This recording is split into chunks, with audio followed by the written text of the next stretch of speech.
beautiful event. I actually bumped into my dance teachers. I haven't seen them in 20 years, Cookie and John. They're the reason why I had the strength and courage to become a pussycat doll. And Robin, well, she took the reins and, well, she changed my life forever. It was truly such an honor to be asked to present the Dance Icon Award to such a strong, beautiful, innovative, and fearless visionary, who happens to be one of my dearest friends. Not only is she incredibly talented, but she is also deeply loved and respected by her friends and family, the Antins, who have unparalleled support for one another, especially from their beautiful mother, Brenda, who is looking down proudly from heaven today and every day. From dancer to choreographer, and directing to producing, to owning one of the coolest dance studios on the planet, Playground, yeah, there's no stopping her. She, to this very day and many years to come, has influenced our pop culture with her vision and captivated audience worldwide, all while embodying her very famous motto, "Inside everyone is a pussycat doll." Let's take a look at her iconic work. Different, I feel sometimes. I'll never be the same. There's something in your DNA. 'Cause heaven did it right, baby, when you were made. You hit it different, I feel sometimes. I'll never be the same. There's something in your DNA.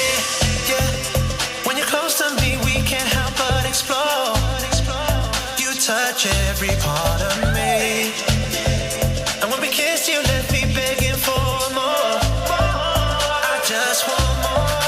You're in my bones, you're in my veins. It feels like home. Please welcome the IDA Dance Icon of the Year, Robin Antin. You take me to another place.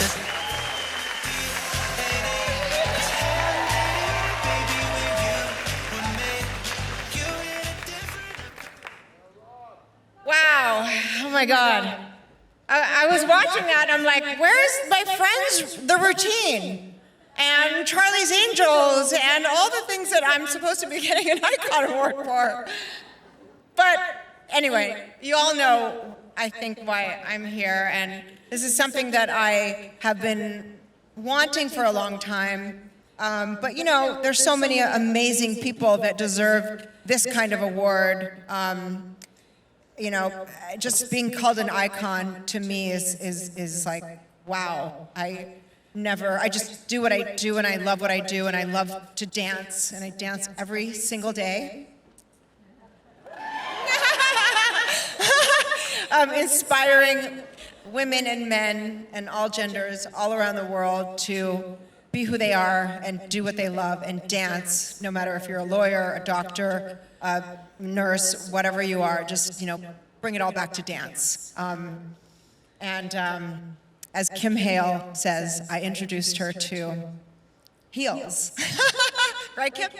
So, yeah, so it works. Dancing works for your mind, your body, and your soul.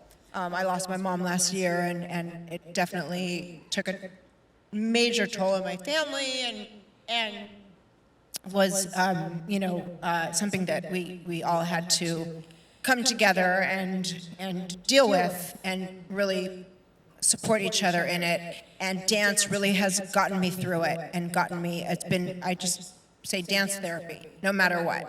So everyone, I hope I get to see you wherever you want to go, but Playground LA is the shit.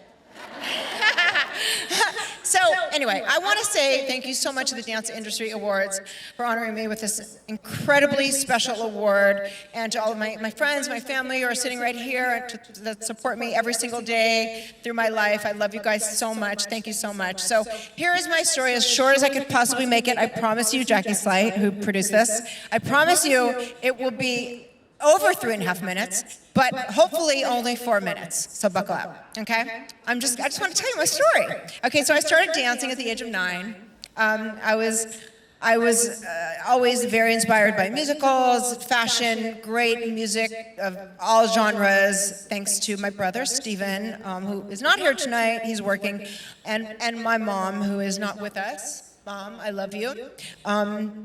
and my whole family. My dad is here, and my brother Neil is here. But everyone, has inspired me. They've all inspired me so much, and taught me pretty much everything I know today. The only thing that they were not able to teach me is how to dance. I had to figure that out on my own. So I had the support, from everyone, and I was. None of them really ever questioned why I was always in dance class. Like, what are you doing? You're just always in dance class. It's like, that's all you want to do is dance, but what are you going to do with it? When I got to that age where it was sort of like, what are you going to be? Who knew? But they knew that I loved it so much, and I think that was just enough for them. It wasn't, trust me, I have a very opinionated family. Who is always like, what are you doing? Where are you going? Who are you with? What are you wearing? What's your hair like? All that stuff. Anyway, so it all comes from a very caring place of love, and just, always hoping that I would turn whatever I'm doing into something that makes me happy. Cut to, I started a show from all of my inspirations that was live on stage for people to come to see, that could see me dance, that I could put myself in, my friends in, and I made the costumes. Side note, I learned how to sew from a very young age, so I made all the costumes, sewed everything by hand. My grandfather taught me how to sew, and I just put my skills to work, and that was that.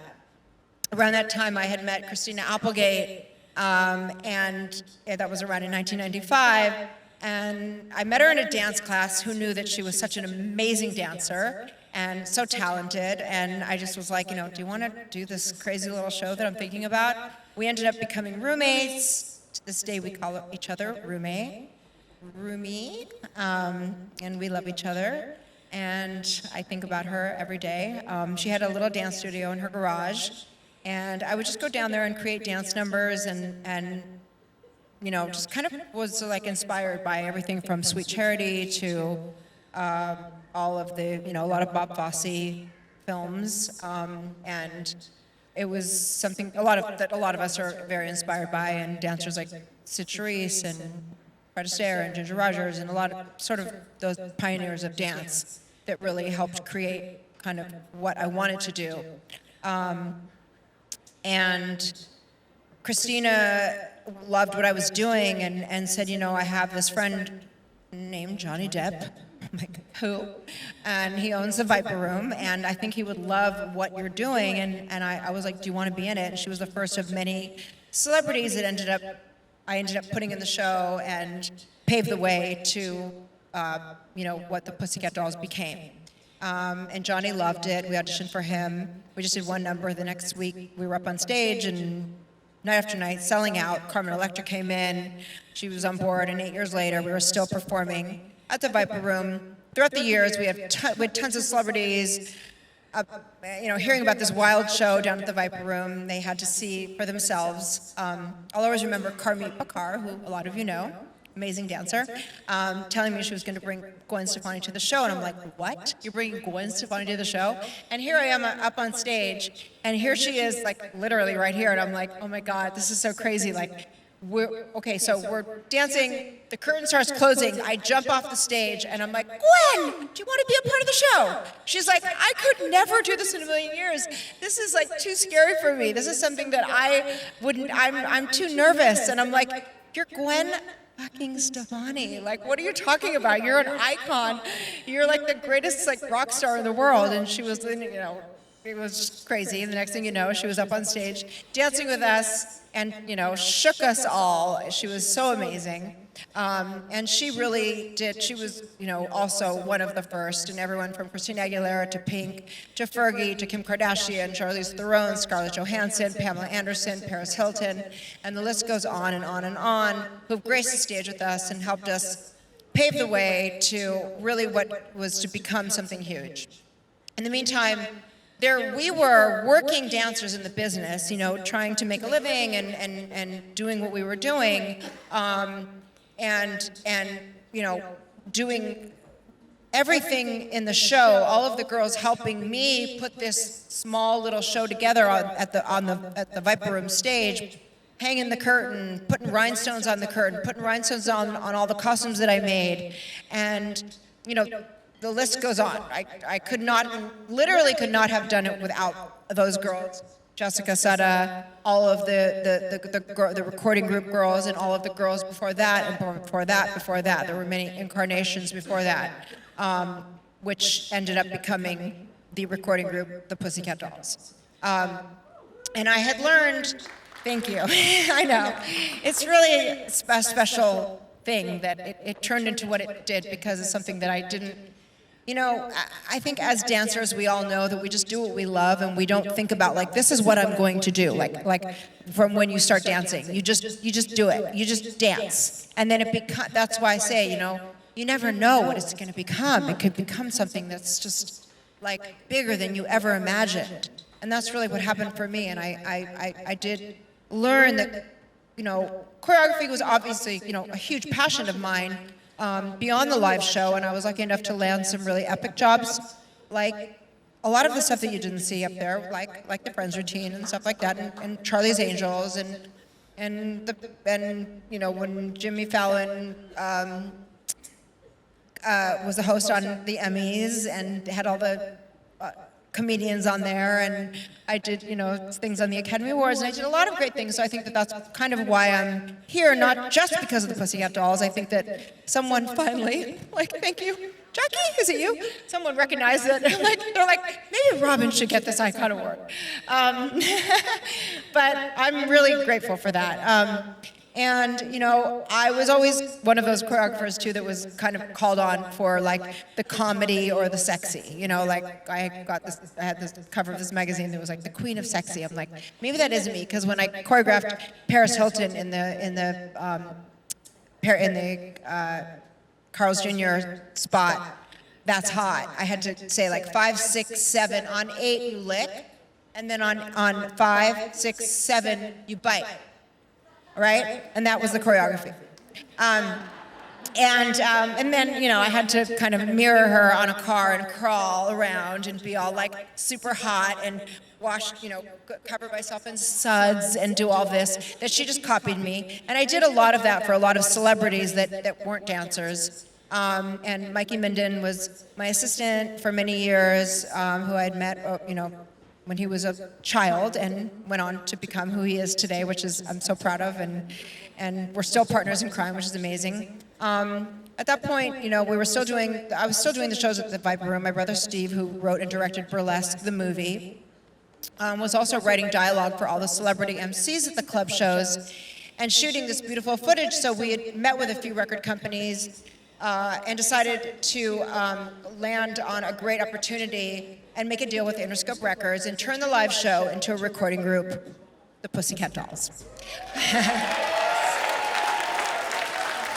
And that was something that I didn't plan, it just happened, and it was, Jimmy Iovine is someone that's a huge legend in my life that gave me the opportunity and believed in me so much and introduced me to so many people and, the girls and everyone that really believed in this weird show that I had that had 30 girls in the show. At that point, I had to kind of take it down to a smaller amount of girls.